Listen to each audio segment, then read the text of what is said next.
Hello, everyone, and welcome back to the spookiest edition of the Tastemakers yet. I'm your host, Taran Armstrong, and I am here today with my wonderful co-host, Grace. How you doing, Grace? I'm doing well. It's the end of the month. It's the end of spooky season, but we're not done. We have so much data to get through. The spookiest Yes. thing ever. Well, Data. normally we're tasting things as the tastemakers. We're getting a sample of what's happening in the world of TV and film, what's on, what's coming, stuff like that. Tell you what's worth watching. Today, our tastes are a little darker. We've been eating the flesh of various horror movies. You could just and say shows. candy corn and it's just as spooky. It's just as disgusting. So, no offense to Chappelle, who loves candy corn, but we've been on a journey all month long to discover what is the best horror content of the year. And we are now prepared with a list. It is in a somewhat finalized state at this point. We have polled various trusted sources. We have put our own lists in. We have a top 5 list, best horror of the year. And we'll again, we'll continue to like update as we go through. We'll give you like maybe an end of the year update on what this would have looked like if we had extended it to the end of December. But through October, what is the best horror of the year? I think is a fun thing to do, and that's what we're doing here today. On top of course, the other news and things that are happening in the world of TV and film. Yeah. So, of course, if you want to know all of that information, you should make sure you're subscribed to the podcast. You can search for RHAP, We Know Scripted TV, or RHAP, The Tastemakers. Should be able to find it in your podcaster app of choice. You can also go to weknowscriptedtv.com and get the link. But make sure you're subscribed. It's super helpful. Ratings and reviews are always appreciated. I did see someone on the YouTube page yesterday say that they just found it and it's their favorite podcast, and they need to figure out how more people can listen to it.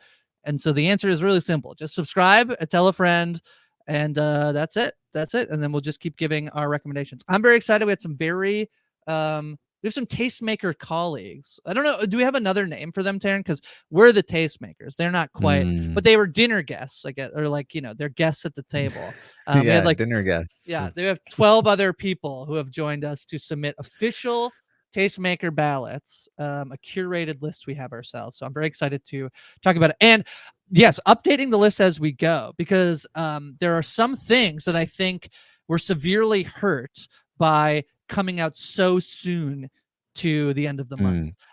One thing that I am stumping for pretty hard right now, and I feel like the Twitter world is as well, which is that Agatha All Along has just been extremely good. I think it's very good. People are talking about like maybe the best thing that Marvel's done in the last few years. And there was some talk, Taran, about like, was the most recent episode maybe the best episode Marvel TV? That's probably too hot of a take for me, but it was a fantastic Patti LuPone centered episode. I feel like people are loving Agatha All Along. It didn't get a single vote in this because it's not like really like horror. It's just like it's like spooky light, and so it's not going to get every vote on this thing. But then also the timing of it, that like it hasn't finished wrapping its season by the time we're talking about it here. So yes, I did catch up actually on Agatha All Along. I'm entirely caught up, including the most recent episode. And I watched the first episode and I was like, this is not horror. It's a Mayor of Easttown satire. Subsequent episodes, and it was like, okay, it's like camp. It's there. It's like camp. It's PG camp horror. It's spooky. I think is the I mean, the horror is not like. There are horror-ish elements. It's almost like in a horror playground. A playground is very that's like PG. Yeah. Jess in the chat saying it's witchy camp. I think that's true too. It's like it doesn't have a ton of teeth, but emotionally, it's a gut punch. So it has. I would agree that as a Marvel show, because it does still feel pretty Marvel. I agree. It's very, I'd say, a lot more like Loki than like Winter Soldier, Captain America, whatever. I agree with that. it's definitely, it's got some fun moments. I think it does take a little while. It follows. What's interesting about it is that it's actually episodic. Like each episode follows a relatively contained storyline in the overarching plot of the show, and I think that's what a lot of people have enjoyed about it. So the last two episodes, I would even say, not even just the most recent one, I thought were both very good. They were both very, very specifically centered on certain characters, and I think if you're invested in the Marvel universe, and especially if you liked WandaVision, it's definitely worth checking out. I think it's been very fun. I mean, I was urged to get back into it when I saw like there was sort of like it got spoiled. I don't mean that in a bad way. I actually it doesn't really bother me. But in terms of the reveal on the show a few episodes back, and then but then the show kind of did enough. Like there's been more unraveling of what's going on here in a way that I think is really. I mean, I think some of the best television over the past few years does fit into that mystery box show. I know that like Lost had such a rapid rise, but and then sort of a descent into like people are like, this is so frustrating, and that's the risk of a show that is built on mystery.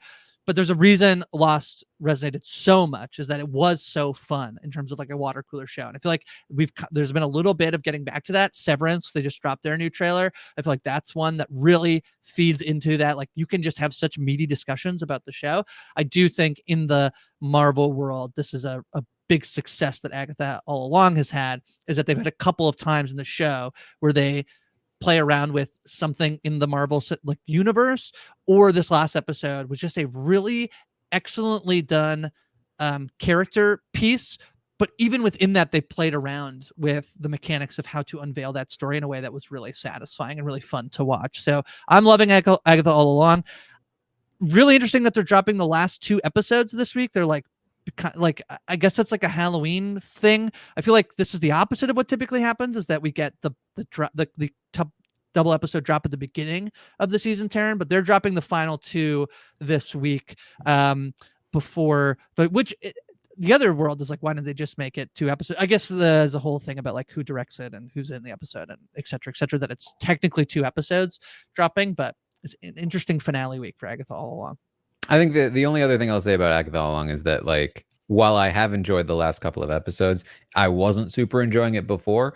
And if Severance is like a mystery box, this is more like a mystery puddle. I agree with that. I mean, I'm putting love. I almost wanted to insult it when I said like it's not Severance. It's like it's a Marvel mystery show. But alas, I didn't. I held back. It's very much like the mysteries. Like what I like about mystery boxy shows is that it's like you're presented with something that seemingly makes sense, but there are some weird parts to it that you're like, I have to figure out where these threads go.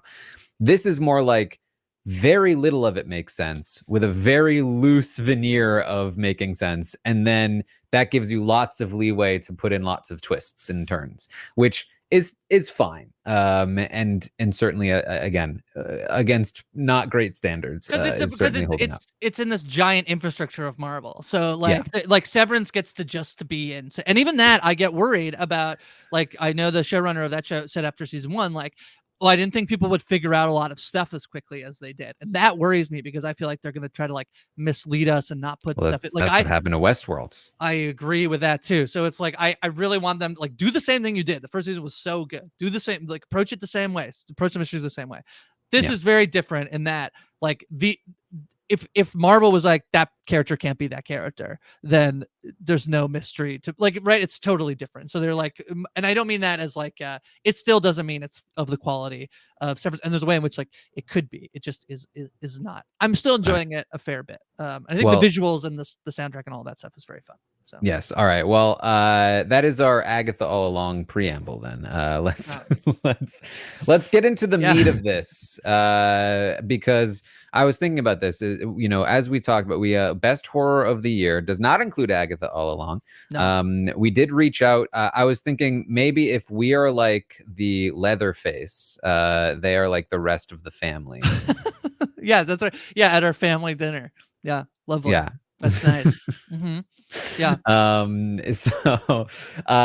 So we polled some trusted. Can we list off some names of anybody would recognize? Let me tell you who filled out the list. So, of course, we have some We Know Scripted TV folks in the name of Antonio Mazzaro and Josh Wigger. And I think Antonio's list is very interesting because he is extremely TV heavy. Antonio, actually, all 4 of his submissions are television shows, which unfortunately probably means our list messed up because none of the TV shows are making.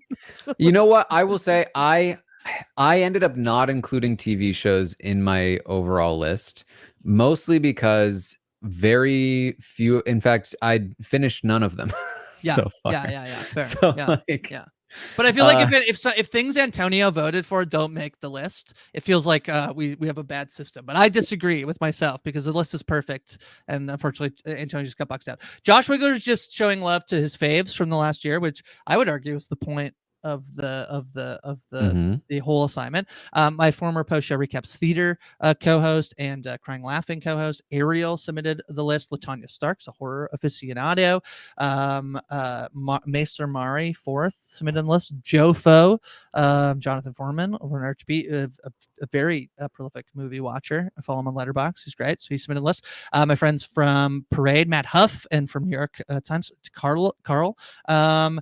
Yeah, we got a good list of people. I will say I did send this to both Kevin Mahadeo and Kevin Jacobs, and somebody filled out the form as Kevin, and I don't know who's listed. I presume it's Kevin Jacobs. My theory is that Kevin Jacobs filled out the list, and rather than Kevin Mahadeo, but you never know. Could be Kevin Mahadeo's list. So we spooky mystery. We'll try to figure the answer. Kevin Schrodinger's list. Yeah, and can I tell you, Taran? I asked people to fill out 5 movies. That's what I placed. That's what I gave points to. I also asked them if they had any honorable mentions, which don't get any points, but they're there just for fun if we want to take a look. And then I also asked, please give me a spooky thing to say to Taran on the podcast. So I have some of those as well. So and Josh Wigler would like to start by calling you Taran Harmstrong, which I think is like basically what your title in an episode of Treehouse of Horror would be. Would be Taran Harmstrong is what would happen. Yeah, I like that. Yeah. All right. Well, let's, without any further ado, then let's do the list. Here's what we're gonna do. We're gonna do, because we asked them for lists. We submitted our own lists into that section of lists. Yeah. And what happened is that I think we ended up with a pretty good list. However, Grace and I both had #1 horror movies. Yeah. That aren't in the list. They didn't make, nobody else was interested in our #1s. So we're going to give the list. Then we're going to give our picks, our top picks, and then some honorable mentions, so on and so forth. I would certainly like to include some of the TV shows that didn't make the list that I think are definitely worth checking out. And also the recommendation, if you are not a horror fan, and you're just listening to this podcast to stay on top of what's going on in the world of horror, what is the recommendation for you? The easiest sort of non-horror recommendation I can give of the horror genre this year. That is something I want to do as well. Okay, I love it. Let's start with the list then, and we'll go 5 to 1, and then unveil our #1. So our number 5 on the list comes in, and there's actually a pretty good gap between 5 and 6, I will say. So it does feel like a good top 5. This one is technically a science fiction horror film. It is Alien Romulus, which came out in August, and I think both of us quite liked. I believe both of us have it on our list as well. But Alien Romulus comes in at number 5. This was my #1 for a very long time. In fact, up until like 2 nights ago, this was my #1. So, only very recently unseated, but I think very much in my top 2 by a good margin. I really like this. We've already talked about it, but this is not one I would necessarily recommend for the squeamish, for the non-horror watchers, though it does have that sci-fi element. If you are more of a sci-fi person, not like a horror trope person, but you can stand some gruesomeness, then I think you'll certainly like this one. It works really well as a sci-fi movie, also works really well as a horror movie, and is just very good all around. This is interesting. Just this past week, I believe, in a Hollywood Reporter interview, Steve Asbell from 20th Century Studios has announced that they are fast tracking a sequel. There is also a Predator movie that I think was almost like secretly filmed, maybe, that's coming out next year, but it looks like they're going to do another Alien movie with the same people from the cast. Not everybody, because it's a horror movie and not everybody makes it, but with the people who seemingly did survive, or actually, I mean, honestly, I'm I'm more interested in, like, are they going to do a sequel with the same filmmakers? That's true. I don't think there's any. That's Fede Alvarez who did this movie. I don't think there's any word that he's officially on board to do it again. So we'll see it. This is we know what happens when it's a sequel with the same cast and not the same filmmaker. Sometimes it works out, like Aliens, even though I didn't like Aliens as much, and sometimes it doesn't, like all the other Aliens. Well, this is very funny because this movie is set in the timeline immediately after the first movie. So it's set between Alien and Aliens. And then it's very funny that they might be like, we got to get a sequel out really quick. And who cares if Fede Alvarez can come back? We'll just do it. But no, I really liked Alien Romulus. It felt, there's a thing that I keep thinking about with Alien Romulus is the way in which I thought they nailed the way the technology should have looked based on the fact that they have to use the technology that was in the first one. I feel like sometimes there's like this reinvention of like almost just like forget what it was like before. This one felt so in line with this franchise and the series. And then just the movie, the acting and the stories, and then the horrorness of it too, like the tenseness of some of the scenes. That was really well done for a thing that we've seen in movies a lot, which is like the alien creatures, And at the end of this movie gets very strange and weird. And it's but yeah. Visually, I think this is one of the best horror movies of the year. There are a couple others that were very good, but this was very, very good visually. Very good all around. Yeah. All right. Well, number 4 on the list then beats Alien Romulus by a single point. Taran comes in at number 4. And this is sort of a surprise hit this year that kind of came out of nowhere. This is JT Molnar's Strange Darling. Very fun movie. Loved it. We recently talked about this one. It's a very sort of it's told in a fun way, I think, is the key to Strange Darling. I think the performances are very good. And it's just like, I would say, a very fun time, and relatively light on the horror elements, but definitely well within the horror sort of genre in terms of where it goes. So Strange Darling, it's one that I think a lot of people should check out, especially if you are interested in sort of interesting storytelling.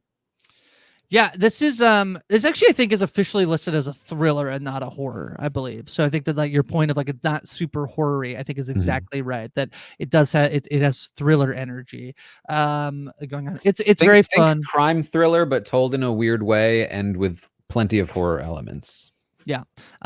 It's pretty good. I'm really hesitant to talk more about it because there's not much else to say, I think, but it's very good. I mean, as noted that it comes in at number 4 on the list. It got a lot of like second place votes, Taran, which I think speaks highly to this movie. That it's this and Alien Romulus. Nobody voted as their number 1, but it still makes the list, which I think speaks very strongly to the movies. Strange Darling was my number 5. Yeah, I had it at number 5 as well. You and I agreed, so we gave it a couple of points to bump it up. Beat Alien Romulus by 1 point because of us. All right, number 3. This was, for a while, this was my number 1 movie, and I kept thinking whether or not it should be number 1. Ultimately, I bumped it down to be number 2, and this is I Saw the TV Glow, which, again, I feel like we are high on the, I mean, a lot of horror is indie horror here, but a psychological horror drama this one's billed as. I love this. I think that the examination of like this television show from these 2 high schoolers and their relationship with it, and then their relationship with each other, and then growing out of that relationship, it's fascinating. And this is the movie, again, we talked about this a few weeks ago. We talked about I Saw the TV Glow. That this is a movie that I had to have time away from it to really appreciate the ending, because when I first saw it, I absolutely hated it. I thought this was so annoying and bad and frustrating, but not in a way of like, I think that that's bad filmmaking. It wasn't that immediately. It's a very unsettling movie. And partially, I think without the ending, it's not even a horror movie. Taran, I don't know if you agree with that, but I would say that's relatively fair. I think that part of why it was frustrating to watch is that it was well made. And it feels like it should be better than it is while you're watching it. It feels like there are so many different ways that it could go, or things that it could do to be more entertaining. And like, if I'm watching a bad movie, I'm not mad at it. I'm just bored. But watching I Saw the TV Glow, I was kind of mad at it at times because it felt like there should be more to it. And again, we've talked about this, but after finishing it, thinking about the ending more, and just thinking about it in general, it has really grown on me, and it does feel right to have it on the list. It was number 6 for me, so it just fell out of my top 5. And that's mostly because I did not enjoy watching it. yeah. But it is probably occupied my brain more than any other movie that I saw on the list, and I think that like I will remember it more. Just the vibe of it, I can like hear the voice of Justice Smith in my head, just like narrating, and I can like see the visuals, and the music was really, really good in the movie.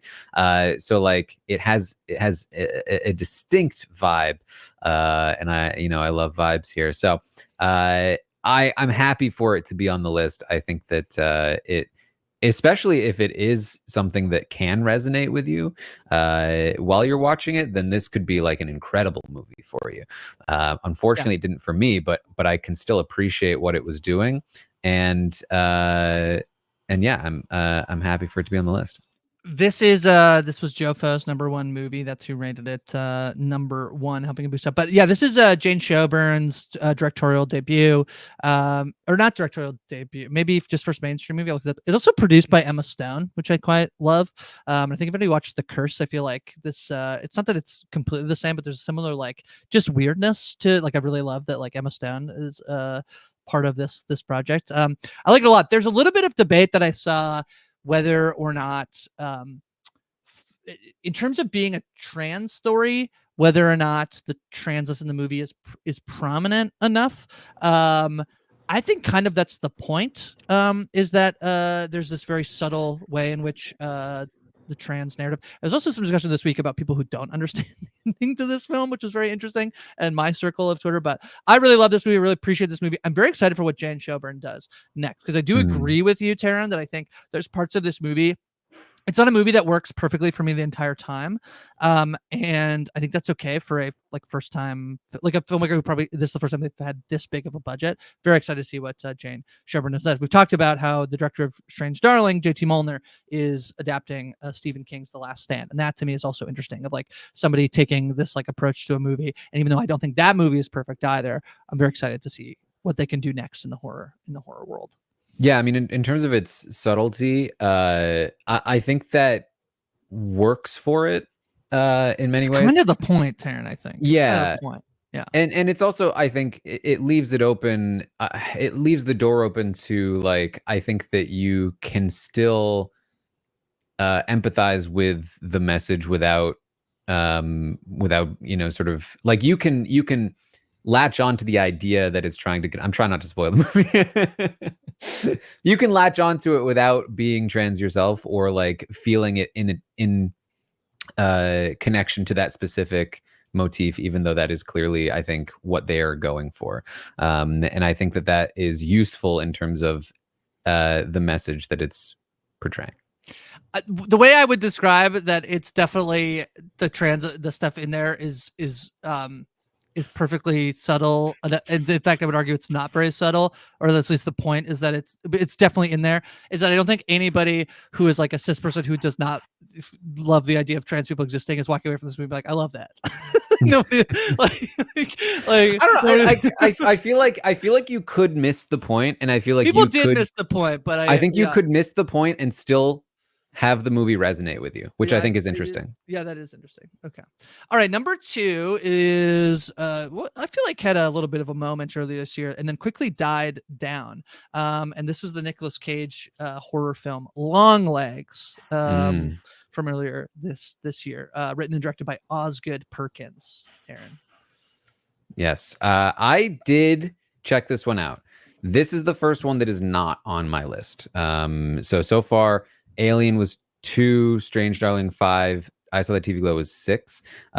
Longlegs just fully didn't make the cut anywhere, down to I have like 15 movies that were 7+, and Longlegs was a 6 for me.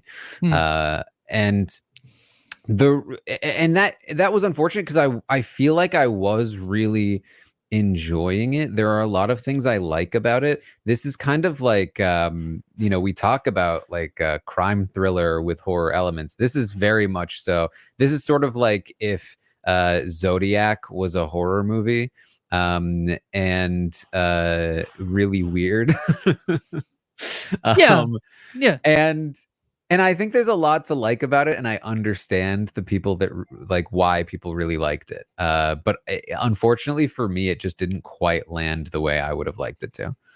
This is when I had it as my 4th best horror movie of the year. This one to me, it's riding on a ton of vibes, Taran. This movie, like the vibes are doing so much heavy lifting. The vibes are jacked, Taran. Do not think too hard about the details. That is definitely key to this movie.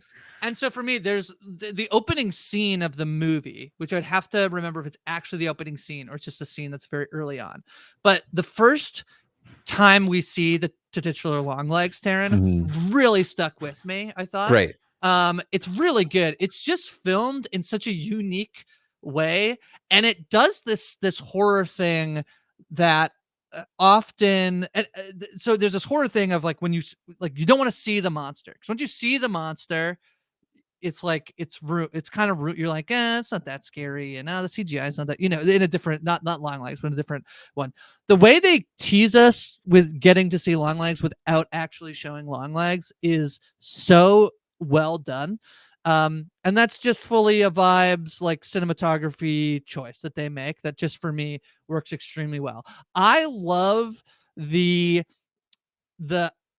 is a movie that I think the idea of the movie of like on paper, this is probably for me like would be an incredible book, because I can envision the way it ends up like looking in terms of the late end plot stuff that happens, like the explanation of everything that's going on.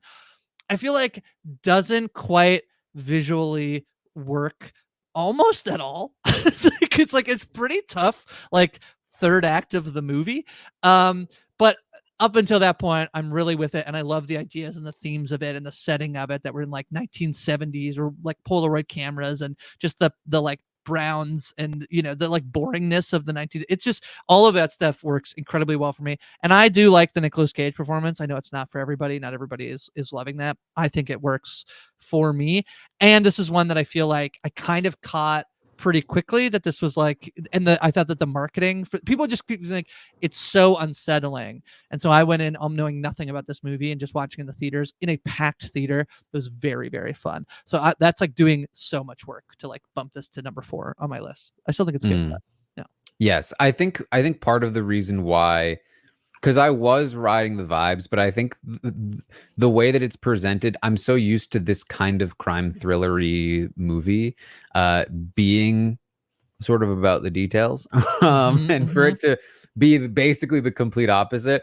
And you knew, it's not like I thought it was going to be about the details, because very quickly you sort of realize probably where it's going, and you're just like, why don't they just check? Okay, that's fine. It's probably going to be this way, but yep. And then, yep. And so I think that was part of it. And then, yeah, it's just strange. I didn't dislike watching it. I feel like for it to not land with me in the way that it did, I wish it was like a little tightly or more tightly paced, I should say. But I think it clearly worked for a lot of people. A lot of the people we talked to liked it, and I know that it is gracing the top lists of many people around the internet. So I'm happy for it to be on the list because I do think it represents the current sort of view of it well, even though it didn't quite work for me. But can I give you an alternative to Longlegs? If you are craving Nicolas Cage, which we all are, that's redundant. That's a redundant statement. I'm always craving Nicolas Cage. Put him on the plate. Another horror movie that I liked better than Longlegs, but it's not a better movie. Let me be clear about that. Okay. Arcadian. I don't know this one. Look at the poster for Arcadian and you will think, I'm not watching that. Oh, it's from this year. I thought you were just like pulling a random. This is another horror movie with Nicolas Cage this year that I liked. It's called Arcadian. The poster looks like it's like some kind of Dino World esque low budget nonsense with Nicolas Cage. You know what it looks like, and I don't know how this happened, but it looks like I went to Walmart and it was in the Walmart DVD bin, which doesn't make any sense. I don't think they sell this. It looks like it should be from the 2000s, not the 2024s. But it actually surprised me, and I actually really liked Nicolas Cage's performance. I will say he is not a huge part of the movie, but this one surprised me. It is very low budget. It is not, it's not high art, but it was fun. I liked it. Did you watch Dream Scenario, Taran? I did. That technically is eligible for the list because it came out in November of 2023. That's too hard. Well, no, but I guess what I'm wondering is like, I liked Dream Scenario a lot. Again, I don't think it's like perfect, but I think there's part of me that feels like what they're trying to say in the movie, they don't do a good job of saying it. I feel like if there's a good idea in there about what's happening and like cancel culture via the lens of horror, basically, that I think is really interesting, that they don't really do. They kind of, I say this thing about a movie that I saw earlier this year and I can't remember. Oh, it's a movie that I saw at TIFF. It's going to come on Netflix, and it's a Nicole Kidman movie. And I'm like, oh, they asked such an interesting question, then don't answer the question. And that's how I kind of feel about Dream Scenario, where what happens if you got canceled by something that's entirely not your fault? That's interesting, I think, in the right hands. It's interesting. But I wonder whether it's just like, it just probably wasn't like that good enough to have placed. And then also like, if you're going to be like, oh, it's a Nicolas Cage horror movie from this past year, you would just pick Longlegs. So I wonder if it got super, but that's an interesting movie that comes out. Yeah. November 10th, 2023. So technically it's eligible. So I would say, and I would just say final word on Arcadian is that it's like, in terms of what it's about, it's kind of like, what if A Quiet Place had a really low budget and the monsters weren't sound based? Oh, okay. That's kind of what the movie is. Okay. Osgood Perkins, who directed Longlegs, is also doing a Stephen King adaptation. He's doing The Monkey, which will come out in February, which stars Theo James from The White Lotus, Tatiana Maslany, who's from Orphan Black, and Elijah Wood, who's going to be in that movie.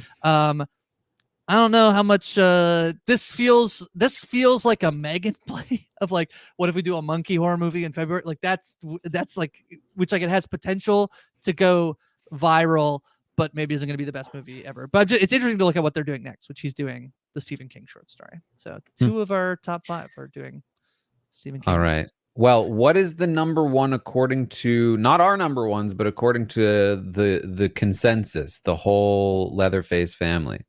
Taran, it's a blowout, really, with 18 more points than the next on the list. It is by far the most voted number 1 movie by our folks who submitted a ballot. It is The Substance, Taran. The Substance, number 3 for me. So it's not like it's out of the realm of possibility here. I think The Substance, very worthy number 1 for this list. I will say also, I think very heavily should be considered as the movie that people should check out if you're not really a horror person. And I say that with some light caveats. It's pretty gross. It's body horror. So let me tell you, I have I think a better one coming. But this is one I was thinking about a lot. arguments for why you should check this movie out. One, everyone's talking about it. Yeah. It was number one Yeah. on our list for a reason. It Yeah. is something that is broken out of the horror genre and people are really liking. Like, it's well rated. You know, a 7.6 on IMDb is wild for a horror movie. So like, that's, I think, compelling. It has Demi Moore in it, Dennis Quaid. Like, it's got Margaret although that Qualley as well. nowadays that is not that weird in horror movies, but still, it's also like addressing an interesting concept in a way that I think resonates with people to some degree, and I think that it's like, it's something to talk about. It's like, if you want to check out what is probably the horror movie on everyone's lips this year, it's probably The Substance. But The Substance also might be in their lips too. It might be exactly. The Substance might be, yeah, that's right. Only if you have a strong stomach. That it is a gross movie. Again, body horror, basically, if you don't know what that means, is like just gross things are happening to a body most of the time. Not necessarily, not like a slasher film or anything like. It's like transformation sometimes. You know, weird stuff going on. If you can handle that, if you think you can handle that, this is very, very worth checking out, I think. I do agree with that. I think there's a world where, like, if you can find someone to watch this with you who's like will watch the body horror and can just be like, because the scenes are very long. There's a thing about this movie that is about, like, it's called The Substance. There's a design to it of like, watch this kind of gross thing and watch it for a long time. They like hold on scenes a lot. You could probably just find someone who'd be like, close your eyes, and then you close your eyes and you can probably see them coming as well, and then they'll just tap you on the shoulder when the scene is over. You still have to hear it, but that's how you could get through this movie. But I agree. I saw this on TikTok the other day, Taran, that there was a video that came up that I don't know that I want to be in this area of TikTok, but it was basically like, wow, Shania Twain doesn't look how old she is. And then I do this thing where I always like to, I just want to see what people are commenting. I open the comments and there was like 5 comments that were like, she took the substance. So I like it, there's a way in which not only are people talking about this, but it is, I think there's a potential that it will become embedded in our culture. Part of me is like, it's not a bad joke, but it's completely the wrong message of the film to then be like, oh, so now I took the substance. That's like, not surprising. Like it's like complete. It's like, I'm very worried about the way that this happens. The conversation about the substance happens moving forward. I had it at number 6 on my list, just outside the top 5, which I think if you kind of look at like what I sort of put ahead of it and bumped it up, it makes sense for my own personal taste. I think this is a very good movie. And I think people should watch it. So this is a movie that looks great too, and it was not that expensive to make. It's another thing I'll say about this movie. So yes, I will agree with that as well. That we talked a little bit about this when we talked about The Substance, but like, it is well made and well shot. I wouldn't say like in terms of like nicest looking, it's not necessarily like the prettiest. But it knows what it is. It's not trying to be the prettiest, certainly, which is very funny. And again, like, just shot choice and cinematography, I think, is just really, really interesting. And it never, even though it is very long, and probably, in my opinion, just a little bit too long, never gets boring. It's just, it's always capturing your interest. So yeah, I mean, very worthy of a number 1. And I think I think this is a very solid list we've put together here. I think too, there's a chance this one best screenplay at the Cannes Film Festival. There's a chance that this sneaks in a nomination for something at the Oscars, which would be like, that doesn't happen a lot, of like sort of a more independent minded horror movie. This is a Mubi film, I believe, from the streaming platform. Yeah, it's not often that horror, at least recently, can like kind of find its way into not getting nominated for almost anything. I would also argue if they push for Demi Moore to get nominated, I don't think it happens, but it's not. I would not be mad about it. for Best Actress. For a movie, like obviously horror has been having a bit of a moment for a while. Hereditary was very well respected, so on and so forth, right? Like, Get Out. I guess they probably got nominated for Get one. Out, like yeah. But a movie like this, not as much. This is like body horror, not since like The Fly can I remember, like body horror being super well respected. So Yep, that's fair. curious to see where this one goes. Okay, so that is our official top 5. I will give I only had one thing that did not make my list, and of course it was my number 1 horror movie of the year. And I do feel like this is a movie that resonates with me in a way that I completely understand why it didn't really get many other votes here. It does come in at number 6. So I guess I say it didn't get that many, but it tied with another property. But it's solely on the basis of 2 first place votes. So me and my friend Matt both voted for, which is Cuckoo. I think that this is a movie starring Hunter Schafer that really works for me and is some of the stuff I like. I'm a lot higher on the M. Night Shyamalan's daughter did The Watchers this year as well, based on book. There's so much like European folklore stuff in it that is like completely works for me, that I think probably for most people it's not strong enough thematically and doesn't really do enough. This is has very little horror as well, like in terms of like jump scare moments, violence. Like I think that probably it's too light in the horror world for some people. I think it's got a pretty scary like antagonist figure for most of it. There's kind of two, there's like a central person, and then there's like kind of like a creature-y thing that you're not sure what's happening. That also, I think the visuals of that are very good, and then the actual villain performance is very good. I really like it a lot. But it's like I'm sort of like holding it as a soft spot for me. And probably if you ask me another day, I saw the TV Glow into number 1, but I officially put it as my number 1 on the list. And also, I will say, Matt and I keep joking. There's a lot of movies that we've seen recently where there's secretly a bird in it. So last year there was a thing where when we went to Toronto National Film Festival, there kept being secret queer characters where like halfway through the movie it'd be like, oh, Scarlett Johansson's queer in that. Like I didn't know that. And so they kept happening. So last year was the year of the gay, as we said. This year's the year of the birds. There are several movies that are going to come out that we saw TIFF that secretly have a bird in them somewhere, Taran. So this is by secretly like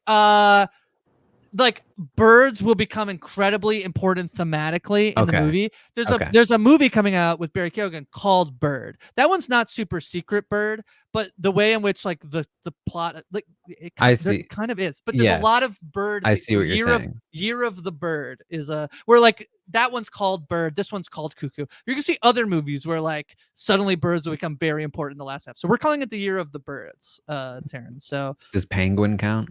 Penguin should absolutely count as in terms of Year of the Bird. Yeah. So no. I watched Cuckoo. It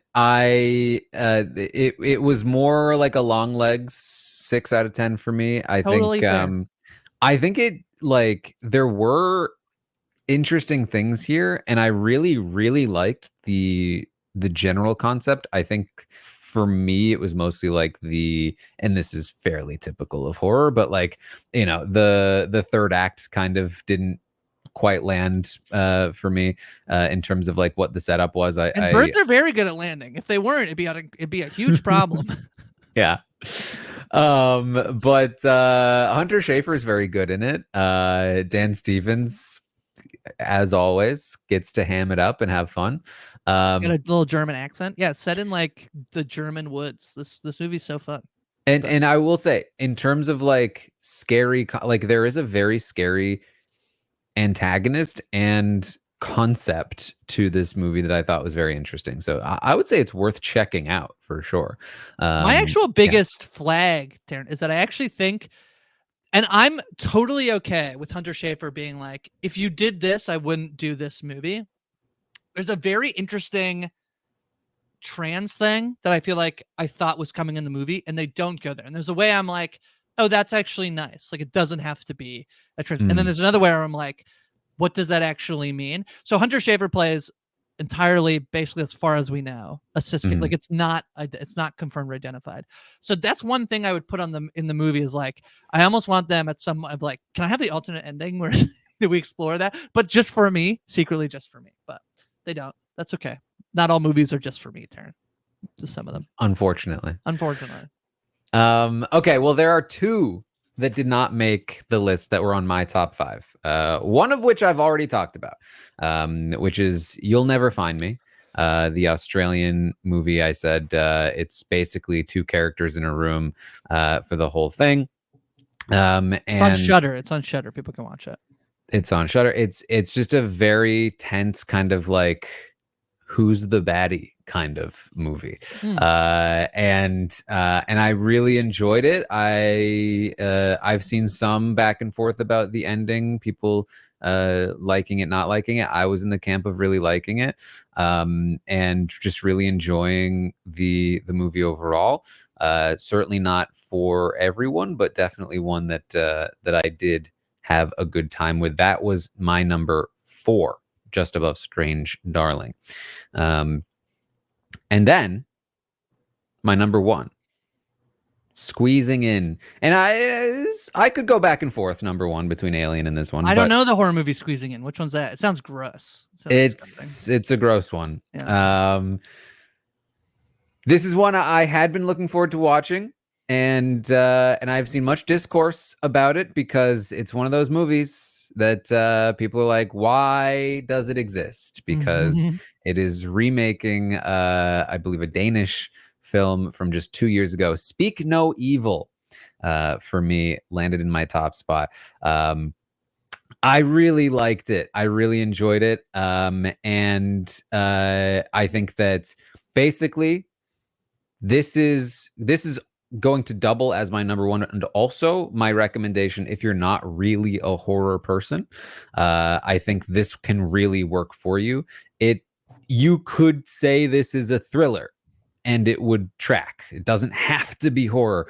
There's not anything that is too gruesome. I would say the horror of this movie is social anxiety, and I think that's very fun, and occasionally cringy.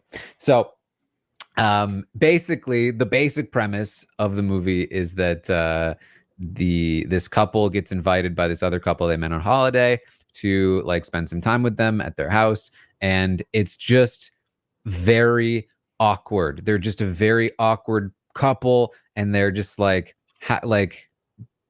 things just get uncomfortable, things get weird, and that's like a bulk of what the horror of this movie is. It definitely does, get more violent as a horror movie will, but I think it's there's an incredible performance by James McAvoy, who also loves to be able to go ham. There's a reuniting of Mackenzie Davis and Scoot McNairy from *Halt and Catch Fire*. The two of them, I learned about like both of them as actors. I'd never seen either of them before until *Halt and Catch Fire*, which is a fantastic show that everyone should check out. Ariel's a big fan of *Halt and Catch Fire*. So, yeah, very funny to see them coming together for this movie. But I really liked the whole thing, the tension. The dialogue, the characters were really well realized, and it had a lot to say about sort of relationships and societal norms and masculinity, and I thought that was really interesting. I have seen some criticism, of course. I mentioned that it's a remake of the Danish version. I should make sure it's the Danish version. It is. I think it's actually like it's like a Danish-Dutch co-production. So you're correct, but I think it's just fully. Maybe it's just fully Danish. Yeah. And I will say this is very much an Americanized version of that movie, and so a lot of people bounce off of it for that alone. And if you are a person, you're like, I'm gonna like the Danish version better, you can just watch that one. A lot of it's in English anyway, which is part of why people are like, why even bother? But like, I think personally, a huge part of what makes Speak No Evil work, the American version, 2024, is that it is different because it's a movie about societal norms, and it's a different society. Like, we have different societal norms in America, and different ways that these characters would interact. And so because of that, the story plays out differently. And I think that, and it has some slightly different things to say. And I really enjoyed those things, and I enjoyed the movie. Yeah, so the reason why the thing about the being Danish or Dutch is that I believe it's a Danish film, but part of the plot in the original one is that it's a Dutch couple who's so there's a Danish couple and a Dutch couple, and then this one is an American couple and like a British couple. Like, I think Patty is Irish. I'm assuming Patty is Irish. I think this is a shot in the dark. James McAvoy's character. You know what? I do feel like it has. It's not quite this. It doesn't approach the topic in the same way.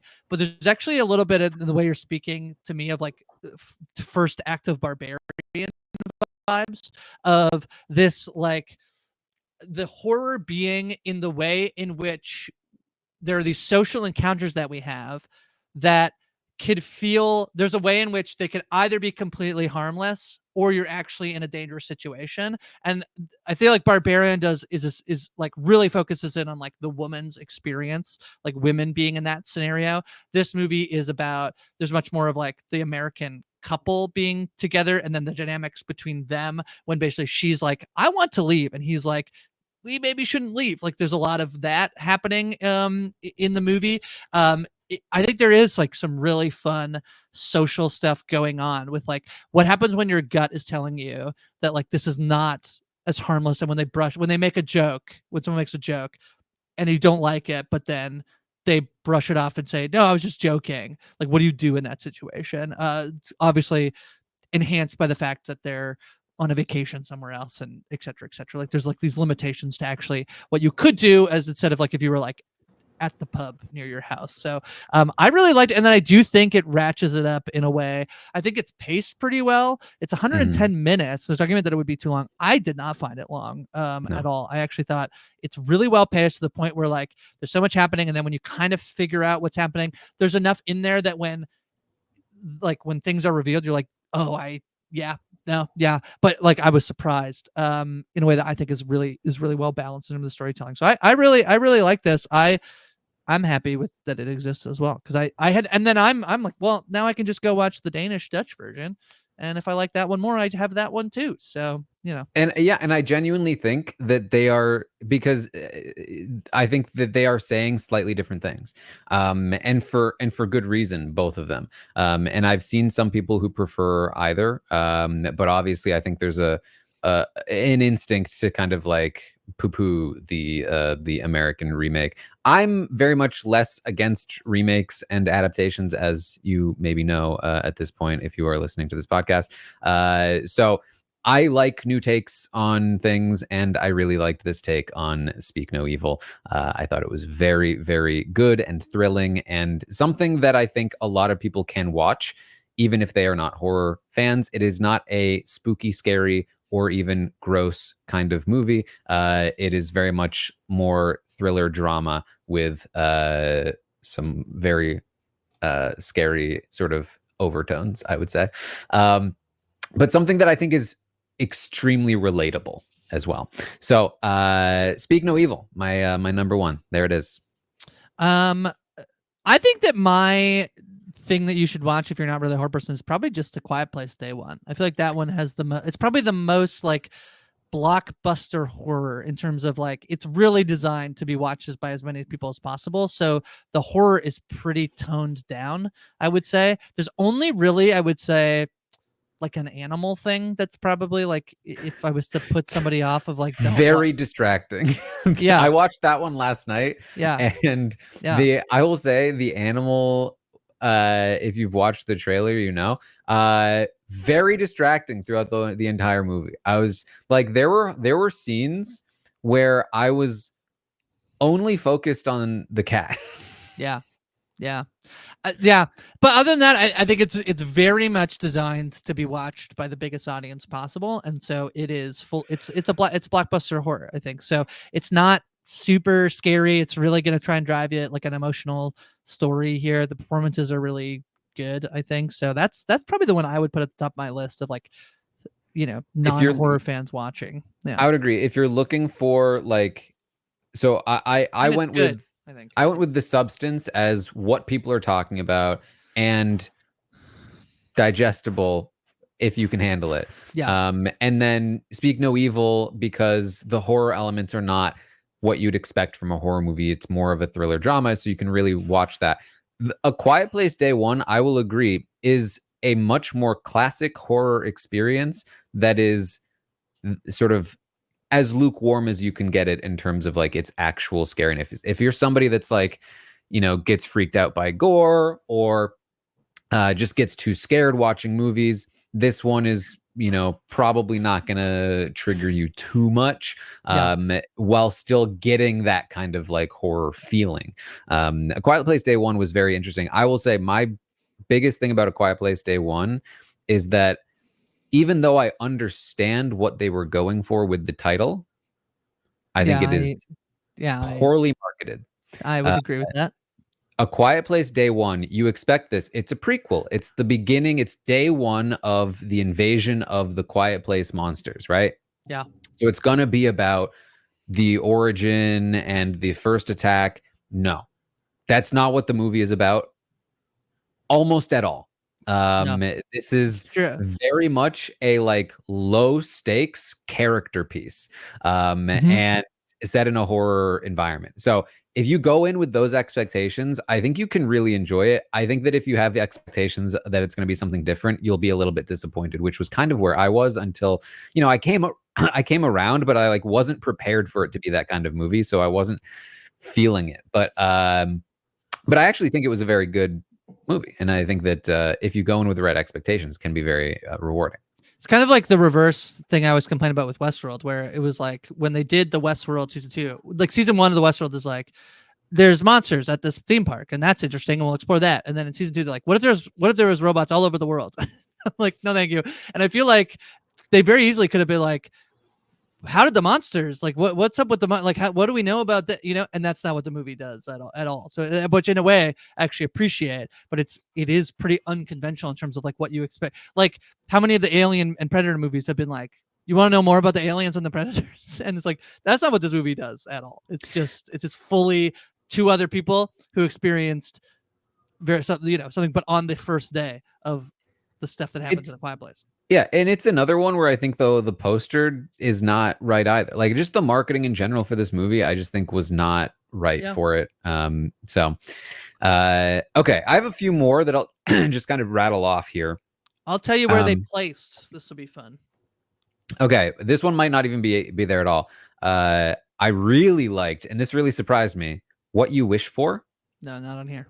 Yeah, this is a movie about a chef who goes to visit a friend who is living this life of luxury, and he is in debt. And so he very much envies the life of this friend, and then very quickly finds himself in a position to be impersonating said friend and experiencing what his life is like. And things get a little weird from there. And I love movies with impersonations, with like pretending to be somebody you're not. I feel like it adds like an element to things that can often be very fun. So that plus the substance of the rest of this movie, that was very, very fun. That's on Hulu playing right now. Yes. Then this one might be there. Should be there, I would imagine. Late Night with the Devil. Yeah, it comes in at number 8, so just misses the cut basically. It was number 8 for me. No, look at that. This was very fun. I would say doesn't quite land the ship for me. I agree with that. Yes. But the premise and the way it tells its story, basically the entire movie is a taping of a late night show, like what is like Jay Leno, whatever, I can't think of. Like late night TV. Yeah, it's a little, I mean, Johnny Carson probably more, but even Johnny like, Carson. But it's almost like it's like sort of a fictionalized world where the late night show is a little more like variety than like what you would expect from a modern late night show. Yes, I mean it's like a 70s version of a late night talk show where there are various guests, and it takes place on like Halloween, and so the theme is that it's a spooky version of this talk show, and the entire movie for the most part takes place as this taped show, and so that premise was very fun as a movie. This is one. It was a 90-minute movie and goes by very quickly. Was very fun to watch. Never got boring. This had some controversy over its use of AI imagery in the movie, and you can instantly tell. It's such a pointless use of AI too. Like Totally. somebody could have. I literally saw where people were like, "This is what I made the same title card they use in the movie in an hour," and like they put it up on TikTok. Like it's a very pointless use of AI. But very great performance by David Dastmalchian. Yeah, that guy's name is tricky. And very fun. Just in general, I would say very fun, very worth watching that one. Yeah. I have a couple more. Yeah, go for it. The First Omen. The First Omen is on here. It is tied for 11th place, so just outside the top 10. The First Omen is very funny. I don't want to say exactly why, but like I've heard some people talk about this. Basically, there are two movies this year that were very similar. They came out at a very similar time. Yeah. And I would say The First Omen is a lot better in my opinion. Very beautifully shot. Very great performance by Nell Tiger-Free, who I think is very, very good. I stumbled upon her when I watched Servant, which she's very good in. Similar, she's Marcella Baratheon in Game of Thrones. That I did not know, and I still don't understand. Yeah, but yep. But yes, if you've seen The Omen is classic horror movie. And I have seen from a lot of people that they feel like this is like actually on par, if not better. And I will say I enjoyed it more. Granted, The Omen, it's harder to enjoy. It's a movie from the 76. But this is like, it really fits in very well. And I think of the kind of movie this is, I think it does its job very, very well. So, yeah. Arkasha Stevenson is another director who I'm like, let me see what else you do. This is her first movie. And again, I think it's like, it doesn't like crack for me like the top tier of horror movies from this year, but there's specifically some stuff in The First Omen that was pretty wild to watch. And it's pretty good. Bill Nye's in this as well. So yeah, it's good. And then the final one that I haven't mentioned before on this podcast, Double Blind. I thought I wouldn't expect it to be.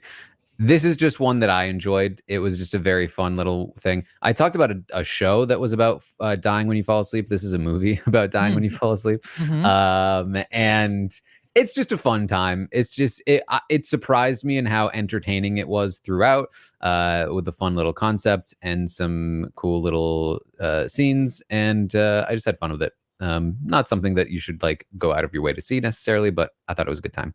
Okay. Yeah, very fun. I don't have anything else on my list that we haven't talked about yet. There was some television, just because we talked about whether or not we would do television or not, from tied for basically 6th place on the list. Wow. Evil came in at 9th place.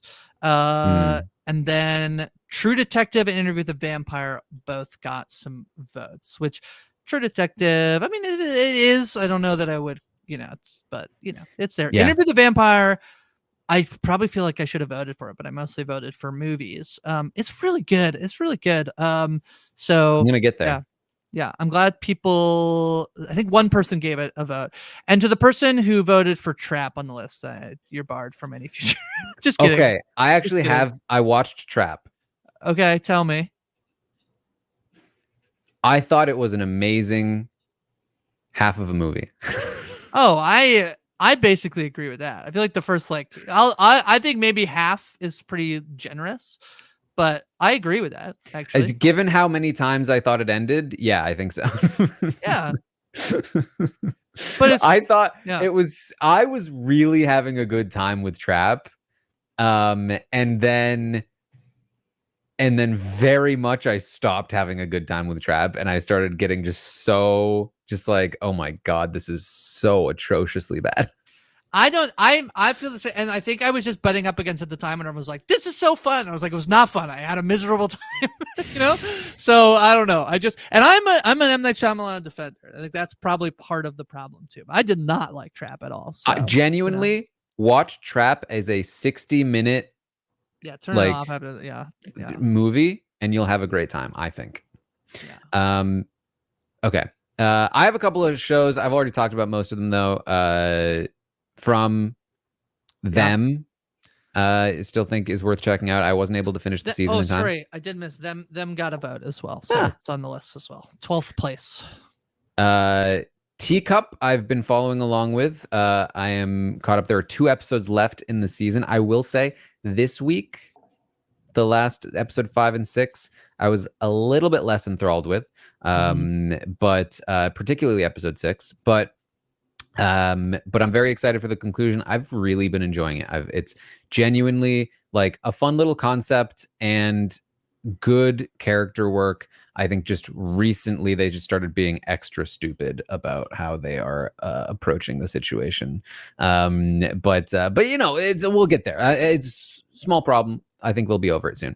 And then Hysteria, I've talked about, and Uzumaki are 2 others that are relatively interesting. I think Uzumaki, like after you could watch 1 episode of Uzumaki and probably be fine.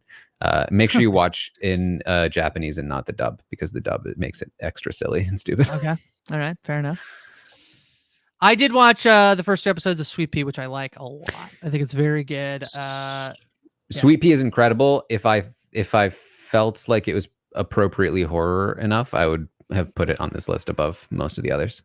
Yeah, I think that it's not listed as a horror, listed as a dark comedy drama. It's not a dark comedy. It's just a fully a drama. But I really liked the first episodes. I think maybe there's a thing where it's all been released in the UK, but it's releasing episodically, I think, that happens a lot in the United States. So I need to check. I've only watched the first 3 episodes and the Teacup I would be watching, but it's currently not available in Canada because we do not have Peacock. So I'm just waiting to see if I can finagle some access to watch Teacup. I would like to be watching that. So yeah. I didn't watch much else. I was mostly trying to catch up on horror this week. I feel like that's what I was up to. I mean, I will continue to highly recommend Stephen King's You Like It Darker collection of short stories. There have been some ones in there that I've really, really enjoyed. It's quite long. There's so many in there. But if you like short stories, you know, there's been a lot of Stephen King books lately that I have not liked. And this feels like the Stephen King of old to me, in a great way. And I've really liked it. Some of my favorite Stephen King little short stories I've even read have been in this so far. So definitely would highly recommend that book. I did finish Salem's Lot, and I'm almost done Carrie as well. So I am working my way through some Stephen King. I really liked Salem's Lot, actually, and then I watched the movie on Max, and it's fine. It's like I'm glad that I said one of those things where I'm like, that's a perfectly fine streaming movie. Like if I had saw it in theaters, I'd be like, nah, probably not. There's enough happening. The thing about that gets really lost is like I actually don't mind the runtime, but I felt like there's such a better execution of the. There's this whole thing that's missing from the movie, which is like it's like the sins of the town. It's almost like there's this like karmic thing in the book that the book does so well that the movie does not try to replicate at all. There's actually a bit of this, like, I actually think it's very similar to Speak No Evil, where I feel like I know Stephen King is like a great American author, but there's this very much like Americanized version of the movie that it's like, here we all are. We're gonna fight against like it's so quickly like we're gonna fight evil. There's just such a like the Salem's Lot thing is there's such a like dark underbelly of the thing that's like then being rotted further and poised for corruption of what's happening in Salem's Lot that the movie just does not do. The movie to me just felt like it was by like just like as we'll just do like, oh, we'll just do that and then we'll just do that. It's just like a minimum effort, it felt to me. Yeah. I did watch Blink twice, which I would qualify as horror, in fact, but I didn't super love it. I felt like it was just a lot of time spent on like partying, which I get as part of the movie, but like just was super boring to me. That's one that I thought the filmmaking choices are stronger than the story of that movie. It's one that it feels like it could resonate so much because of what it's about in a way that it just really doesn't. But I believe that is Zoe Kravitz's directorial debut, and I actually do think the choices she made make me interested in what she would do next. There was some news for this week, just very quickly, that like the Severance trailer dropped, which I'm very excited about, coming in the new year. I thought like, man, that's a good trailer, so I'm pretty excited for the show. I don't know if you caught it or if you're I didn't watch the trailer. I was interested in watching it, but also like I still feel like I need to remember what happened, and will it help me remember what happened? Yeah, I do feel like the first, like, and not in a way that's like belaboring or long. There's a little bit of like catching you up to what happened. And then they did announce, this is some news, that the Good Omen season 3, it's basically not a season 3, it's going to end with basically like one long episode. So nice that has got closure. That does, and this is basically in light of the Neil Gaiman news. He has left the show, will not be doing it, and so this is their compromise to give the show an ending, which I do feel like has a little bit of a cult following. Neil Gaiman subject to harassment, abuse allegations, so he is off the project. This to me feels pretty bad in terms of like the Sandman, and that it's just like has not been mentioned for months and months and months. I would not be surprised if ultimately, if these companies are being like, at least this is like, let's do something, because I'm a big fan of the first 2 seasons of Good Omens, but kind of would have been either like, we'll do another season, but maybe they just feel like they couldn't based on how much they would need Neil Gaiman involved, that they don't, and I think rightfully are choosing not to have Neil Gaiman involved. So and I think I believe he offered to step away from the show. He did, and he's not involved with what's going to happen with the last episode. So this is just them being like, basically, let's just kind of quickly, which is, I mean, better than nothing. I will say they very could have easily just been like, the show's not coming back. So we'll get like another like 90-minute Good Omens episode probably. So well, a couple more things. I watched Maxine. It was fine. I felt like it started very well, but like kind of was then just fine. I thought kind of the weakest of the 3 so far. I did watch Night Swim. Okay, okay. Tell me, Taran, you watched Night Swim about the haunted pool? Honestly, I thought it was a fun concept. It just never really went anywhere with it. I felt that was at least interesting. I like Wyatt Russell and I like Carrie Condon, so I feel like there was like at least that. It's very silly. It's a very silly movie. It's a very silly movie, and I just feel like they went in a direction that I wish they had not gone in. I wish they had stayed on the pool and less on if that makes sense. No, I completely agree with you. Yeah. This is a movie. This is similar to Trap, where I thought people were a lot higher on it than I was. And then I've been like, have I been wrong? And that's mostly why I wanted you to check it out, which is like, what if you secretly found your favorite movie? So I feel bad that I made you watch it, but I do feel better that like, it is a movie about a haunted pool. I did also watch What's Inside and Hold Your Breath. Both of which I thought It's What's Inside. Also, too much time spent on like, that one was just too much spent on like what felt like high school drama, and kind of was in some way. That's exactly what it is. Yeah. Yeah. And then Hold Your Breath, I thought it could have been very good, but just was so slow. Yeah, no, I totally agree. It's like they completely wasted Eben Moss-Backrack in that show. Like he's like not in the movie at all. It's like that's why I basically want to watch, like him and Sarah Paulson.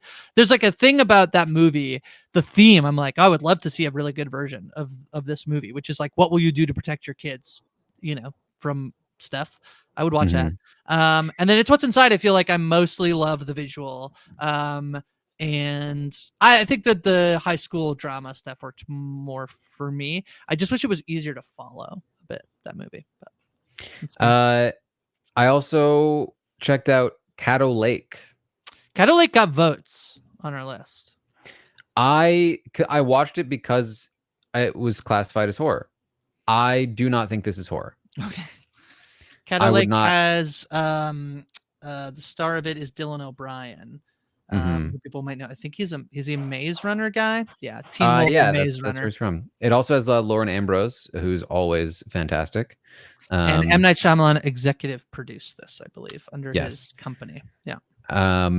I would not classify this as horror. I would also not really look up what this is about, because I think this worked for me because I had no expectations, and I wasn't looking too closely, because it ended up really having it's not like groundbreaking by any means, but I thought this was a very fun little movie that I watched on HBO Max.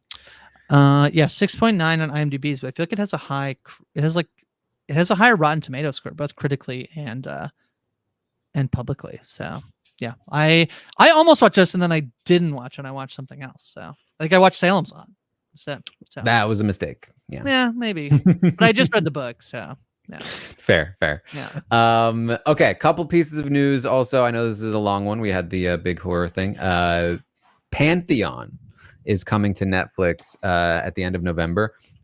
This is a show I would highly recommend. It's an animation that was on AMC and never really like got a ton of attention, but it was really, really good in a lot of really cool ways. I would say if you like philosophical sort of like man, I don't even know how to describe it. Just check it out. Just give it like an episode or two. You know what? Give it 2 episodes. I thought the first episode was fine, and the second episode is what kind of like got me invested. So when it hits Netflix, I'll remind you, and then we'll let you guys know to maybe check this one out. I'm interested to see if it blows up on Netflix. It's so interesting. The Nielsen ratings that came out came recently, but they're for about a month ago. Just show that like you got a popular show on Netflix, you're going to be the most watched show. I think Monsters was watched like 21 billion minutes or something, which I don't even know how to quantify that. This is really interesting. This Pantheon show was on AMC Plus, and then it aired on AMC Plus for season 2, but it got removed and then got re-released on Amazon Prime Video. That is so interesting, and now it's being added to Netflix. It was super weird, and also like the audio quality. I'm assuming this got fixed, but like the audio quality was really bad on the first few episodes of the first season. It was just like a very strangely released show, but it's very good. So the cast is Paul Dano, Aaron Eckhart, Ron Livingston. This is Taylor Schilling.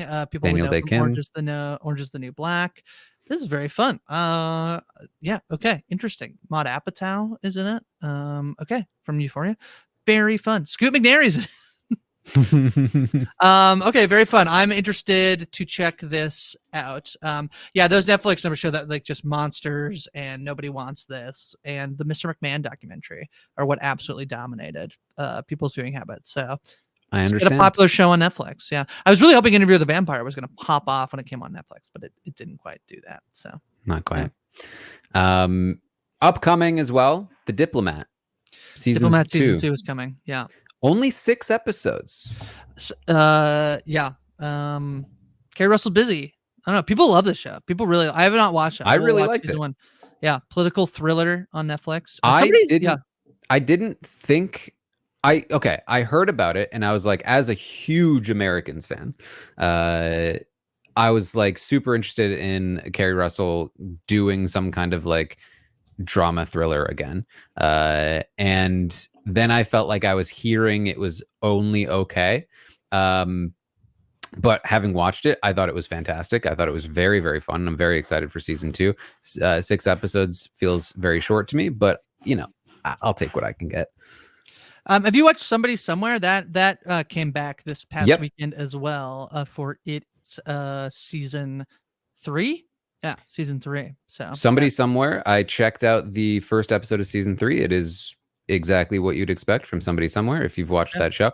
I was I went to watch check out Somebody Somewhere, and I was like, I'll probably need to watch season 2 to catch up because I'm pretty sure I only watched one season. Turns out I had watched both seasons and didn't remember. hilarious. So that I think goes to show you just how much season 3 is very much just like more of Somebody Somewhere, which is it's a good show.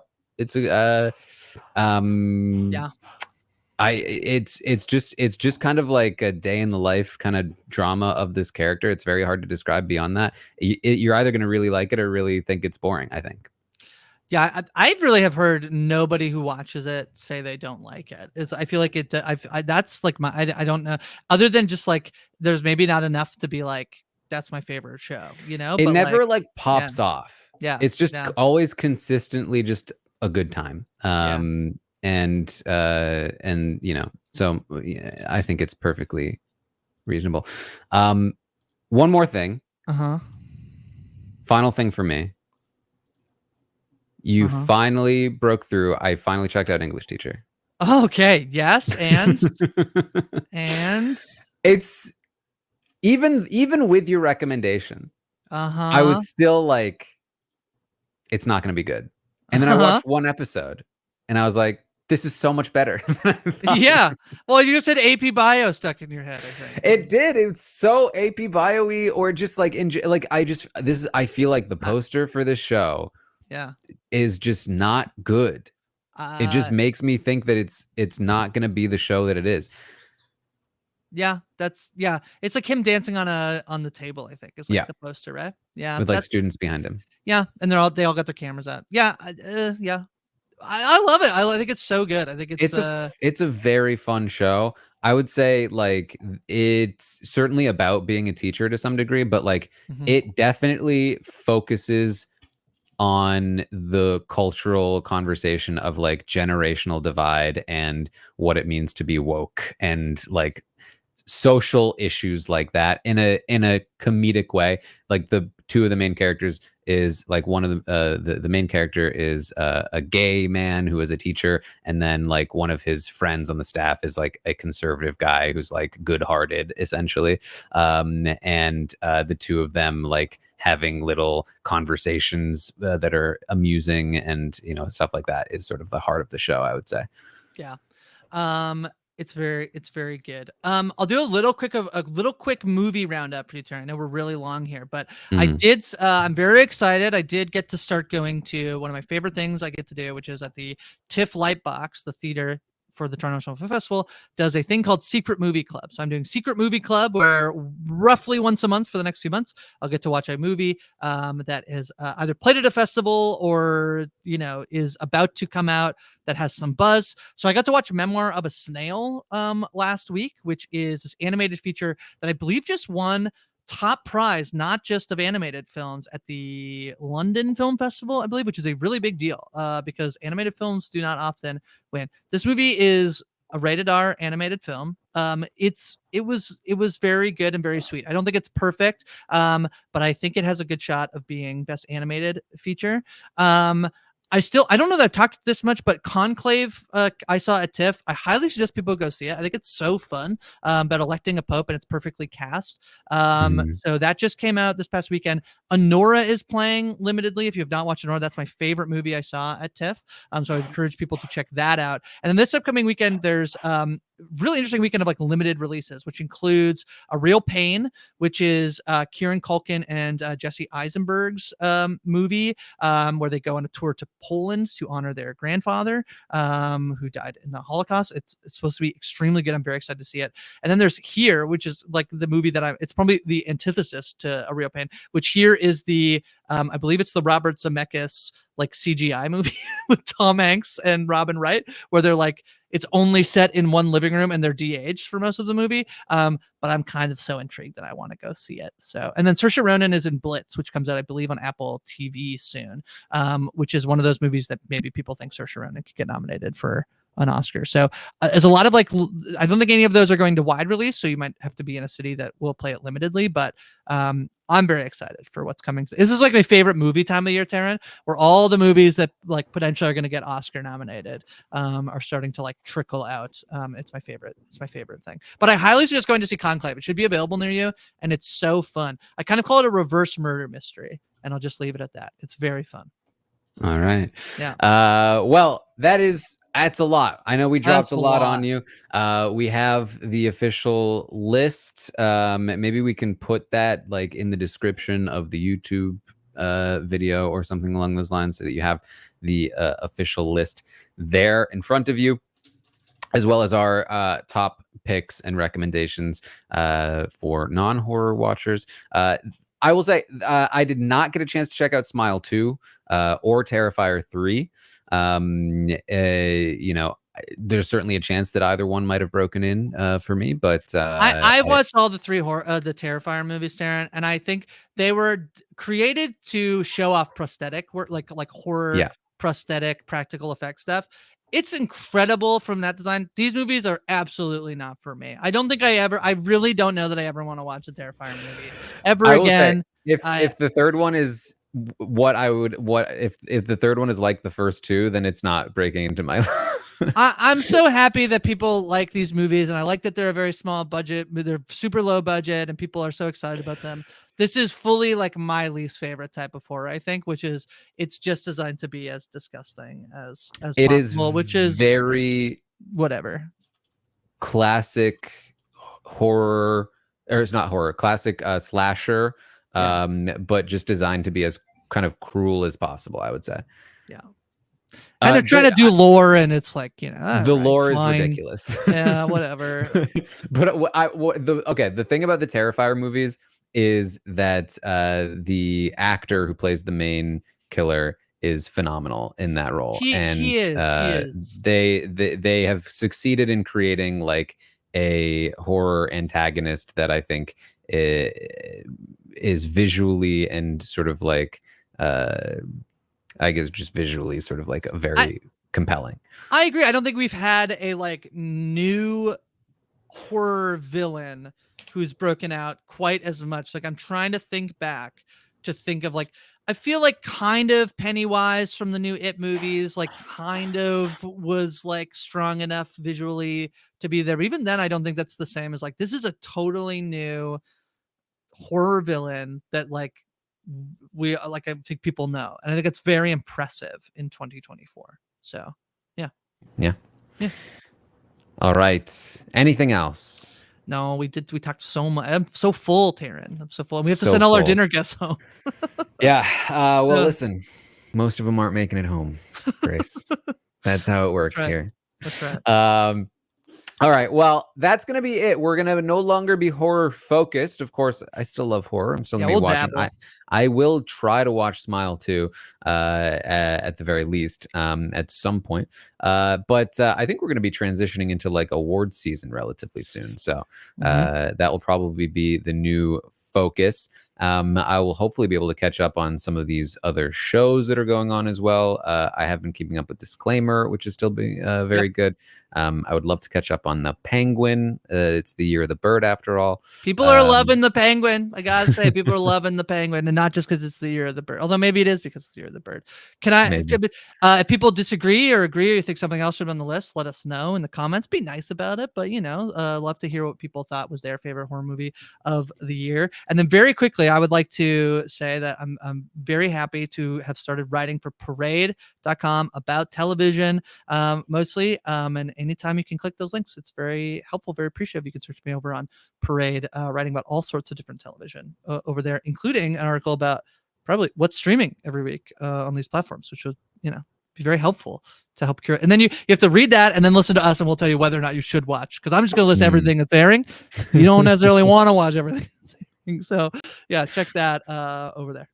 All right. Well, I think you've got plenty on your plate now to check out, whether you are into horror or not. So thank you all so much for joining us here this week. We'll be back next week with a more regular episode of the Tastemakers, talking about probably first thoughts on The Diplomat, and whatever else is going on that week in the world of TV and film. So thank you all so much for joining us here today, and we will see all of you next time.